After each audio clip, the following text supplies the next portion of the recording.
I am the one and only Eagle Double T, and in this video, I'm going to be comparing the N64 controller to the Sega Dreamcast controller. Now, these controllers are a generation apart, but the reason I chose them is because both of them are extremely underrated and just really awkward with their ups and downs. So with all that aside, let's begin. First, let's talk about build quality for these controllers. Both controllers are built fairly well. The Dreamcast controller does feel like it's built better, but the N64 controller is a very solid controller. It doesn't really squeak or anything like that. Very dependable. The joystick I've never had a problem with, so I can't really say anything bad about the joystick. But what leads me in favor of the Dreamcast controller when it comes to durability is the cords. The Dreamcast cord, it's a lot more heavy duty. While the N64 cord, it just feels a lot cheaper with a cheaper end. The cord in the end of the cord that plugs into the console just doesn't feel as high quality as like the Dreamcast controllers. Even though these controllers are really awkward looking, they are really comfortable to hold. So let's talk about the comfort of these controllers. The Dreamcast controller, it fits well in my hands. I have big hands. It does fit very well. I do like the way it feels. It feels unique. Although one thing I don't like is how thin this is. Like, if it would have been a bit thicker, I felt like it'd be a bit more comfortable. And me having big hands, it kind of makes me feel... I feel like the joystick is too high up when you compare it to the trigger. But overall, it is a fairly nice controller. Very comfortable. Now, when it comes to the N64 controller, it's nice. It may be shaped weird, really weird with an M shape for like Mario or whatever, but it's comfortable. Trust me, it's really nice.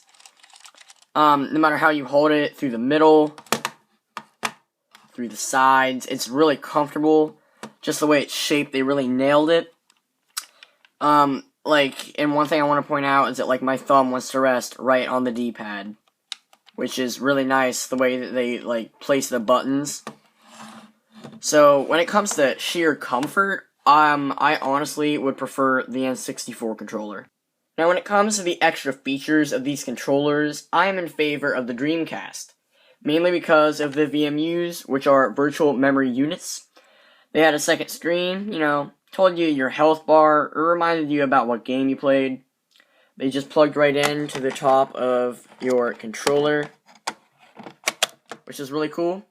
You could take them out and play mini games on them, exchange data. You could hook two of them together, take them to school, exchange your data with your friends, which are really cool. You could also buy cheaper regular memory cards like this one, just regular ones without a screen. You can buy a Rumble Pack.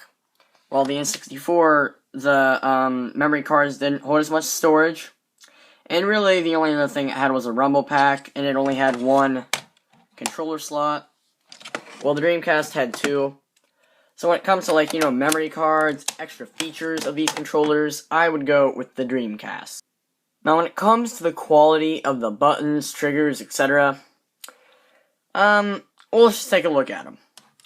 The N64 controller has a far better D-pad. It's a classic Nintendo D-pad, one of the best ones that ever has existed. The Dreamcast, it's mushy. But it's a good mushy. It's not like the 360 controller where it was unresponsive and just garbage. Even though your controller, your finger does slip off a lot. The mushiness is actually kind of nice if you want to use the D-pad for 3D games. The joysticks on both these controllers, I'd rather use the D-pad, honestly. The Dreamcast feels a lot more evolved, although it is pretty low quality, and your fingers slide off really easily. The N64 controller, I'm going to give it credit because it was the first to put a joystick on the controller. My finger stays on a little bit better, but it's really, for being the first joystick, it is really unevolved. So really, I could go either way with the joysticks. When it comes to the triggers, the Dreamcast controller's better, even though it doesn't have bumpers. But these were the first truly modernized triggers. The N64 controller, even though they're not like true triggers, the buttons are of high quality, especially when you compare them to like a DualShock controller. Now the final part, the buttons. The Dreamcast controller, they're simple, they're sweet, they're miscolored.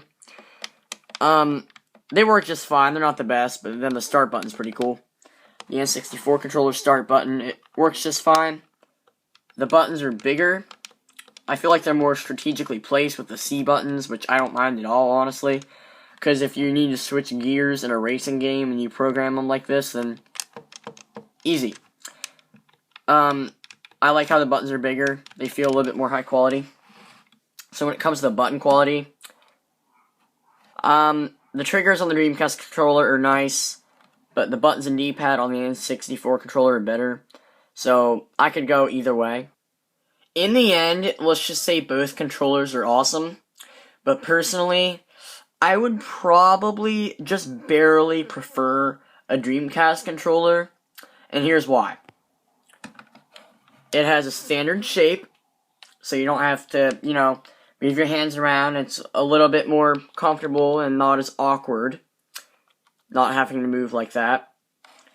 It has better triggers, and it has VMUs. But I'm going to give credit to the N64 controller for having a better D-pad, and it is slightly more comfortable. But let's just say both controllers are awesome. I am the one and only Eagle Double T signing off. Goodbye.